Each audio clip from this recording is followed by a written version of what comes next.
Our first objective is preparing for market segmentation.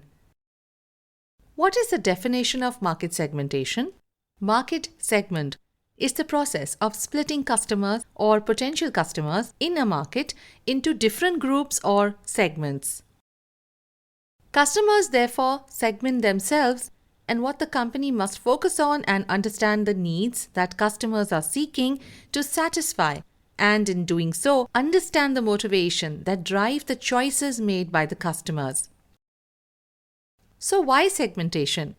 To develop market activities, to increase market effectiveness, to generate greater customer satisfaction, create savings, to identify strategic opportunities and niches, allocation of marketing budget, to overcome competition effectively, to develop effective marketing programs, to contribute towards achieving company goals.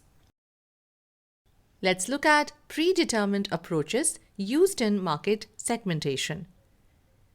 Product and services. Now, the problem with segmenting markets according only to the product or services offered or the technology type is that in most markets, many different types of customers buy or use the same products or services. Next is demographics. Variables such as sex, age, lifestyle, and so on, when used to define segments, are by implication claiming, for example, that every 30 to 35 years old will respond to the same proposition. Geography. Rather like demographics, segments based on geographic areas, however tightly defined, assumes that everyone in a predetermined area can be expected to react to a particular offer in exactly the same way. Channel. Routes to markets are becoming more sophisticated and complex, and are also becoming an increasingly important component of many winning customers' propositions. Psychographics. Psychographics is the study of personality, values, attitudes, interests, and lifestyles. Psychographic is a study of individual or a community that can be valuable in the fields of marketing. Let's look at international market segmentation. Segmentation models in international marketing tend to consist of geographical groups such as Western Europe, Eastern Europe, North America, Asian, Australasia, and so on. Unfortunately, such groupings are of very limited value as actionable marketing propositions, since they bear little relationship to actual consumption or usage patterns. Let us now look at classifying market segmentation in organizations. Customer-driven, high and low, level of organizational integration, high or low. Number 1, sales-based segmentation. Number 2, structural segmentation. Number 3, bolt-on segmentation. Number 4, effective segmentation. Sales-based segmentation. This segment describes an organizational archetype where the market is segmented on the basis of how the sales function is organized, which does not reflect the cluster of particular customer characteristics or needs. Structural segmentation. This segment represents a further archetype where there is little emphasis on segments, as groups of customer segments are defined by how the organization is structured. Bolt-on segmentation. This presents an archetype where a high level of customer focus is brought into the defining of market segments. Effective segmentation. It combines customer focus and high level of organization integration.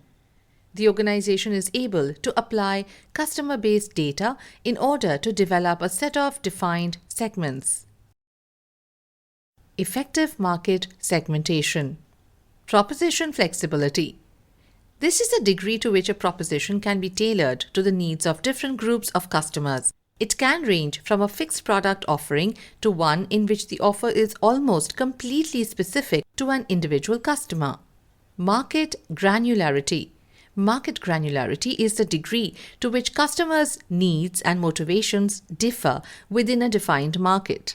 It can range from near homogeneous, in which all customers share very similar needs and motivations, to heterogeneous, when the opposite applies.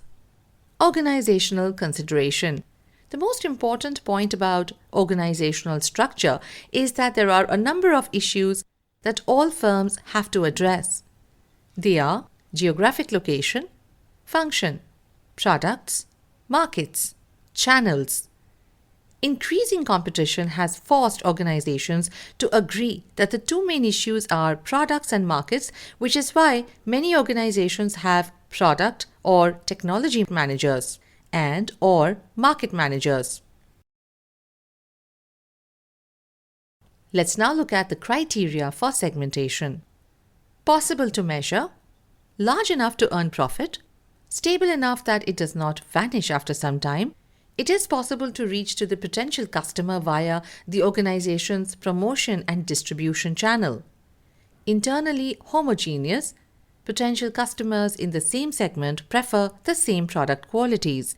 It is externally heterogeneous, that is, heterogeneity between segments. Potential customers from different segments have basically different quality preferences. It responds similarly to a market stimulus. It can be cost efficiently reached by market intervention. Useful in deciding on marketing mix. Here are the rules for segmentation. Each segment should consist of customers who are relevant to the purchase situation in that they are responsible for making the decisions or can affect buying behavior. Each segment should have sufficient potential size to justify the time and effort involved in planning specifically for the business opportunity. Each segment should be distinguishable from other segments such that each has a distinctive set of requirements and can be served by an equally distinctive marketing strategy. Each segment should be reachable by sales and distribution channels currently being used or which could be used. Each segment should be capable of being identified by a set of characteristics. Here are the advantages of segmentation. Recognizing customers' difference is the key to successful marketing, as it can lead to a closer matching of customers' needs with the company's products or services. Segmentation can lead to niche marketing where appropriate, where the company can meet the needs of the customers in that niche segment, resulting in segment domination, something which is often not possible in the total market. Segmentation can lead to the concentration of resources in markets where competitive advantage is greatest and the returns are high. Segmentation can be used to gain competitive advantage by enabling you to consider the market in different ways from your competition.